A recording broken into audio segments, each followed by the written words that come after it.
Coming up, think you can land this short? It's 55 when you pull back. The pure joy of flying. We have to tie it to a milk truck. We're going to get this thing somehow attached to something to get it done. Whatever it takes to push third-class medical reform across the finish line. And did you know that you can put a Piper inside a Bonanza? That and more in this, the first of 3 special shows. AOPA Live this week from the world's greatest aviation event starts in just a moment. From your first skyward glance, the dream of flight compelled you. And from your first glimpse of a Cirrus, you realized that dream had a name. Cirrus Aircraft. Go where you've never been before.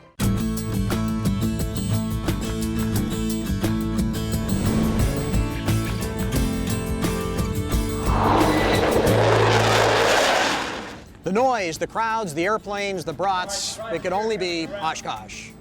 Hello everyone and welcome to AirVenture 2015. I'm Melissa Rudinger. And I'm Tom Haynes. Thanks for joining us. For some, it's a rite of passage. For others, it's a tradition. Oshkosh 2015 is underway, and as Paul Moses tells us, it's sure to be all that and more to the thousands who land, look, and even long for the best general aviation has to offer. There's never a dull moment at Oshkosh in late July. It's the center of the universe when it comes to all things aviation, so of course, AOPA, the world's largest community of pilots, has landed here again as well, just a few steps from the iconic Brown Arch. For some longtime members, it's their first trip to the show. This is the most unbelievable thing that we've ever seen. I can't believe the support aviation has from the locals and from these planes all over. I have no idea. There's thousands of airplanes and thousands of people here. It's utterly amazing, and we're just trying to grasp it right now. The Myers are among the masses taking time to sign the petition pushing for passage of third-class medical reform. Others are taking time to fly a Redbird, signing up or renewing their memberships, and landing new hats and t-shirts as a thank you. The Big Yellow Tent is hosting a long list of events, from feedback sessions to issue updates at ice cream socials and everything in between. If you're a member of a flying club or you're a flight school, come by for a little happy hour some evenings. And even Patty Wagstaff's going to be here to sign autographs on Thursday, Friday, and Saturday for a period of time, for about an hour before lunch. Yes, Rod Machado's here with his humorous take on life in the left seat and right. I calculated out, been flying now for 44 years and probably about 10,000 hours of teaching people how to fly. And I calculated how much time I have on the 150, and I actually figured this out. It's close to 3,000 hours in the Cessna 150, 3,000, of which 2,950 were spent climbing. Next door, you'll find count them three yellow planes, all representing new leases on life for aging airframes. These reimagined, remanufactured aircraft can be put in flying clubs and flight schools and put into partnerships, and people can fly them really affordably. So it's about keeping the fleet alive and providing more affordable options to people to fly in the left seat. The Ascend 172 is Yingling's effort to do so. It's a new program that takes basically an old aircraft and makes it like new again. Spinner to tail, these makeovers only take about 30 days. And once you've had your fill of knowledge, we're always learning, there is no better place to sit and take in the great air show than right here outside the AOPA tent. It's true, ice cream can help soothe a sore neck, worn out legs. Well, they may be par for the course, but oh, what joy celebrating our freedom to fly. Paul Moses, AOPA Live. AirVenture continues through this Sunday, and this will be just the first of our 3 special shows from Oshkosh. If you give them ice cream, they will come. Hundreds of pilots jammed into the big yellow AOPA tent here at AirVenture to hear Mark Baker. And we're pretty sure the ice cream wasn't the only thing they came for. Pilots wanted to hear an update on third-class medical reform. We put as much effort on this, trust me, as I can find a way to do it every day, every week, every month, calling Congress, calling senators, calling the FAA, trying to find ways to get this thing done. But it is our top priority.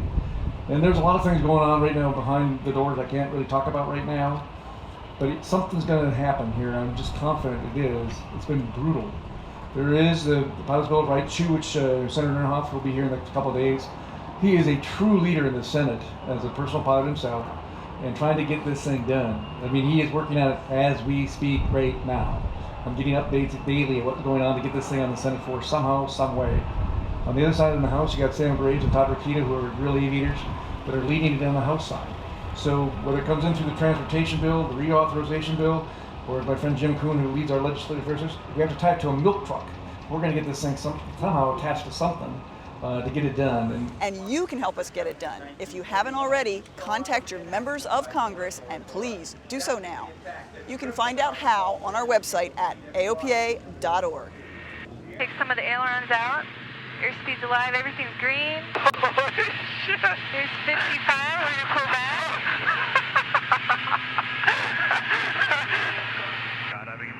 And we're gonna crab a little bit. You are so funny. Can you imagine anything more infectious than that? Well, we're hoping to infect a lot of people with the aviation bug with a new video web series called 1 Week Ready to Solo. Redbird Flight Simulations and AOPA teamed up to show how accessible learning to fly can be. 3 students with absolutely no flight experience were dropped into Sun and Fun in Florida. They got 8 days of intense simulator and flight training, and in that short time they had a lot of fun and progressed to the point where they were able to make unassisted takeoffs and landings. You know, what we hope to accomplish with 1 Week Ready to Solo is a little bit bigger even than this project. You know, this is a kickoff project of a series of initiatives and a series of things that we're doing to show the world that flying still is an incredible thing to do.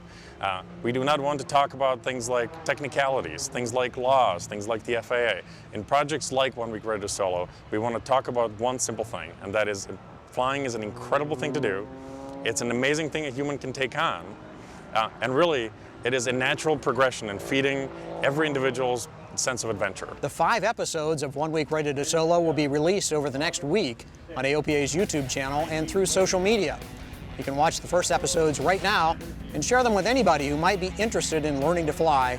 It's easier than they think. AOPA is all about helping everybody learn to fly. The Able Flight Class of 2015 was honored with their wings at a pinning ceremony here at AirVenture. Able Flight offers flight training scholarships to people with disabilities, and AOPA supports Able Flight scholarships. AOPA President Mark Baker presented Sergeant Adam Kizlewski with his wings. Adam is a former Marine who lost his left arm and part of his leg during combat in Iraq. Adam previously received a scholarship from Able Flight to get his sport pilot's license. This time, he's going for his private. Adam, congratulations. You're a 2-time winner, actually, so we're really proud of your endeavor in aviation, and you're staying with it all the way. So congratulations on not your first time, but your second time up here being recognized with your aviation endeavor. Thank you. It's been a long time coming, but Icon Aircraft has delivered the first customer A5 light sport amphib, and it's going to a deserving cause. The EA Young Eagles are getting this airplane. Young Eagles chairman and aerobatic superstar Sean D. Tucker took the keys. I can't wait to where I get qualified in this so I can take, and the thing is, normally when you give a Young Eagle flight, you know, if you get 5 in a day, you're tired. I think I do about 100 in a day in this thing. Sean says the airplane is perfect to get young people interested in aviation. Well, don't call it a flying car, but the Samson Switchblade is a vehicle that goes on roads and in the air. Right now, the company is working on the first flying prototype. We call it a multi-mode vehicle because it both drives and flies, so it's got 2 modes of operation, and it does well in both. The vehicle will be powered by a 4-cylinder motorcycle engine. Some aviation and aerospace entrepreneurs are using this event to pitch their great ideas to investors. 5 startups are among the first to graduate from the University of Wisconsin at Oshkosh's Aero Innovate Business Accelerator. The program is like an 8-week entrepreneurial program designed to help founders and their teams refine their business models so that they can find the funding they need to take their ideas to market. We have companies that have everything from a non-slip tool mat, which is great for those RV6 builders, to a 4D sensor that is great for the Boeings and the Airbuses of the world. Really revolutionary technology, from the very simple to the very advanced. Among the pitches, one company that is developing drone technology for internal inspection of petroleum tanks, and another that's developing a sensor to enable condition-based aircraft maintenance. Speaking of opportunities, Horace Greeley famously said, "Go west, young man." Today, he might say, "Go into aviation, young person." According to Boeing, that's where the jobs are going to be in the future. And you see that we are forecasting the need for over 38,000 new airplanes worth $5.6 trillion over the next 20 years. So you talk about a long-term growth market, this is it. And what are all those airliners going to need? Pilots to fly them, technicians to fix them. A lot of technicians and pilots, 58,000 pilots to be exact. That's about 28,000 pilots needed per year on average over 20 years. And when we move over to the technician outlook, 609,000 new technicians to take care of these airplanes. Boeing says it takes 2 years to train a pilot, 4 years for a technician. Many young pilots today are flying for international airlines to build the hours they need to meet the 1,500-hour FAA requirement to be a first officer on a U.S. airline. The U.S. Air Force put on a bit of a demonstration. The arrival of an F-35 and F-22 stopped all the conversation. They are loud. This is the first time the F-35 Lightning has appeared at a civilian air show. The two fifth-generation fighters are on display in the Boeing Plaza.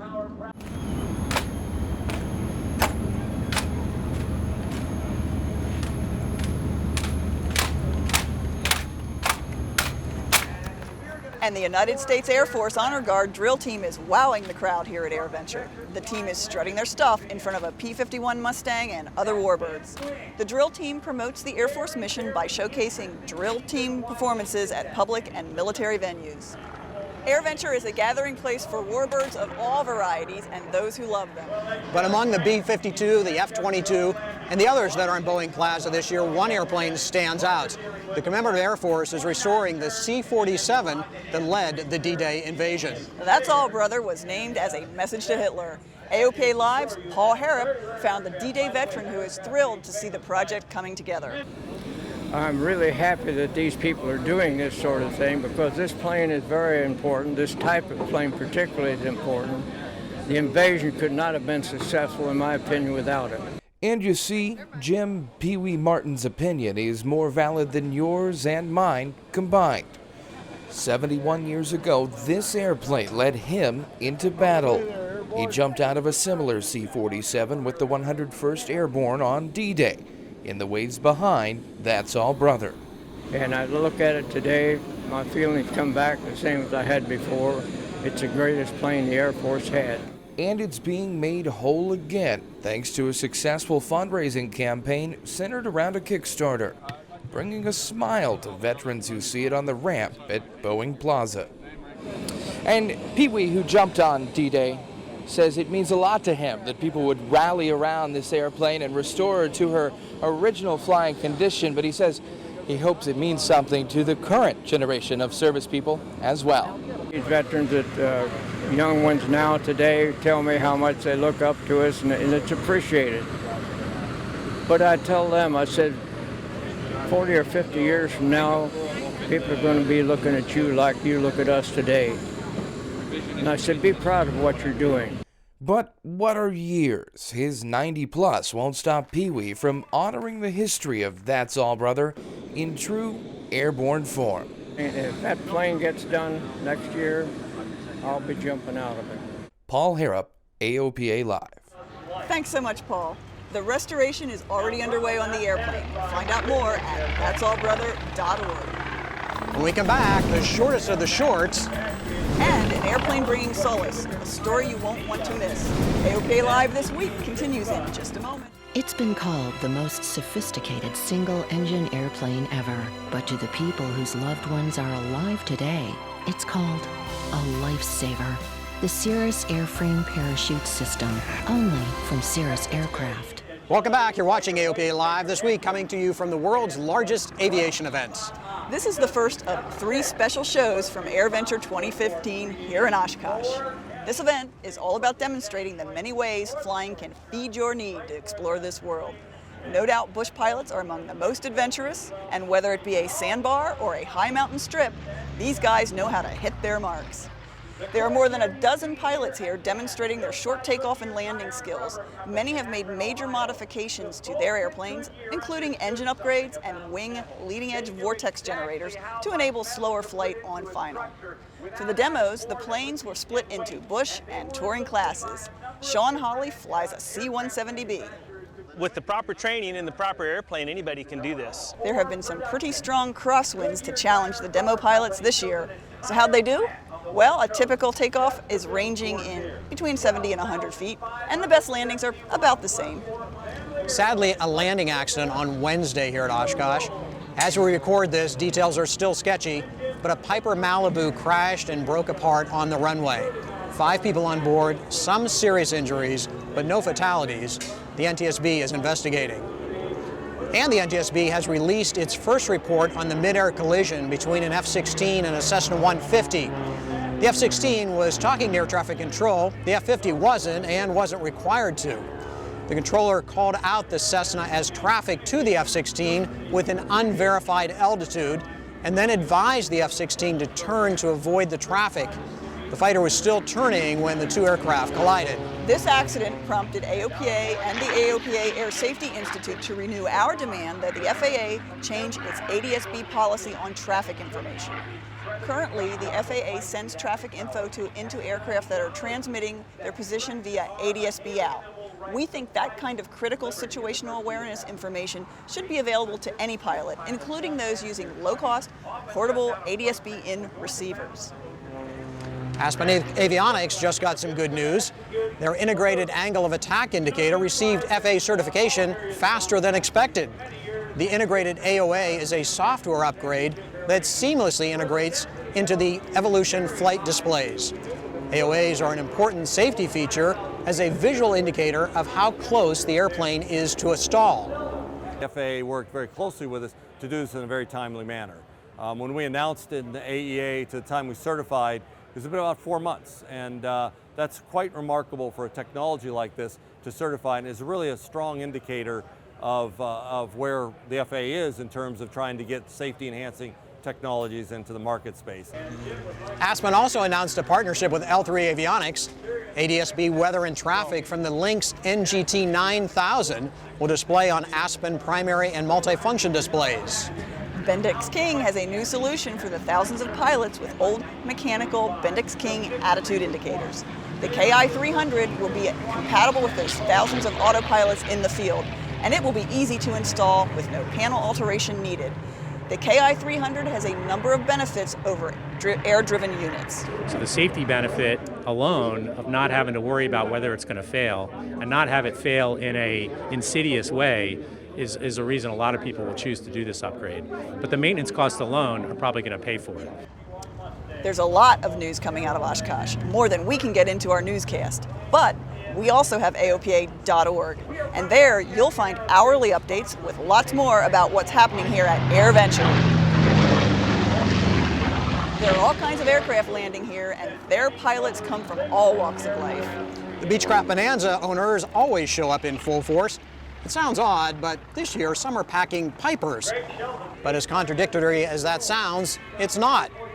You see, these pilots are members of LAPD's Emerald Society Pipes and Drums. And as videographer Jim Arnold discovered, their sounds are soothing to the soul. Flying to Oshkosh is awesome, and I've flown in, I think, 5 times, just flying in with everybody and get in line and come and camp and just had a great time. Well, it's awesome. I've been to Oshkosh 2 times before, but I always stayed in the dorms. And actually flying into Oshkosh is a completely different experience.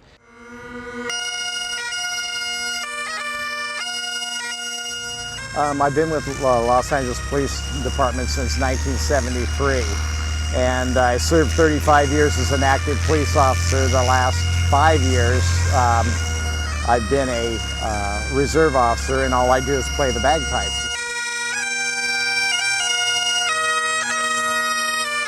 Having been a detective for 27 years, you see the worst things that happen in people's lives, and it's easy to get very jaded if you let yourself. But playing music allows your soul to escape for a short moment of time.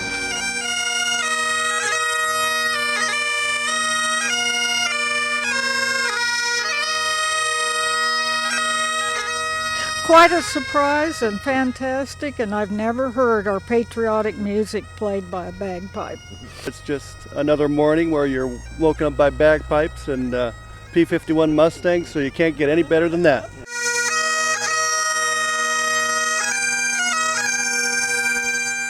Whether we're playing for a memorial or a parade or a service, it's very rewarding to see the look on people's faces, to see what it means to them.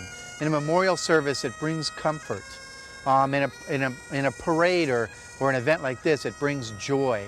But the bagpipe music really is sort of attached to the soul. The members of LAPD's Emerald Society of Pipes and Drums perform at more than 190 events each year. Often they use their own airplanes to make their trips to states across the western half of the U.S. And that'll do it for our first day at AirVenture. Thanks for joining us. And please join us tomorrow for another special AOPA Live This Week from Oshkosh.